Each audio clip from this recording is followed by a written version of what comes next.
saraakiil ka tirsan dowladda federaalka ee Soomaaliya ayaa lagu canaantay dhacdooyinka qaar ee ka dhacaya gudaha magaalada caasimadda ee Muqdisho gaar ahaan kuwii ugu dambeeyay kulan aan ogaanay inuu dhaxmaray madaxweynaha jamhuuriyadda Soomaaliya Xasan Sheekh Maxamuud ra'iisul wasaaraha Soomaaliya Xamza Cabdi Barre saraakiisha ciidamada qalabka sida kuwa booliiska nabad sugidda kuwa muuqda iyo kuwa aan muuqan ayaa lagu canaantay dhammaan saraakiisha qaybahooda kala duwan si gaar ah koontaroolada guurguura kuwa maamula ee saraakiisha amniga qaabilsan ah saraakiisha ciidanka dharcadka ah ee magaalada caasimadda ee Muqdisho ka howlgala iyo kuwa aan muuqan intaba waxaa lagu canaantay sababta keentay iyada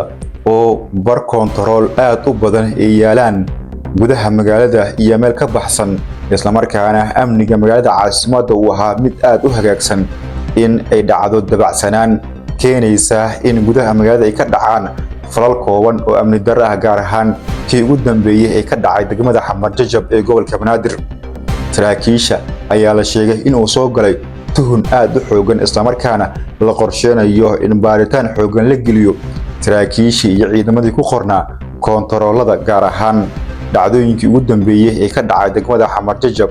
ee magaalada caasimadda ee Muqdisho madaxweynaha ayaa faray saraakiisha in si degdeg ah loo soo xareeyo ciidamada iyo saraakiisha ku qornaa koontaroolada isla markaana la geliyo baaritaan degdeg ah si tallaabo looga qaado cid walba oo ay ku cadaato in ay sameysay gaabis dhinaca amniga ku saabsan ra'iisul wasaaraha Soomaaliya Xamza Cabdi Barre ayaa dhankiisa wuxuu canaantay saraakiisha qaybahooda kala duwan wuxuuna ku canaantay in ay yihiin kuwa isdhigtay tobanka dambe ee bisha barakaysan ee Ramadaan hay'adaha amniga ee dowladda Soomaaliya ayaa lagu eedeeyay in ay ku milmeen arrimaha siyaasadda iyo sidoo kale muuqaallo ay inta badan soo duubaan kuwaas oo ay soo dhigaan barahooda gaarka ah iyaga oo ku sheegaya in ay ku guuleysteen sugidda amniga halkii ay sii xoojin lahaayeen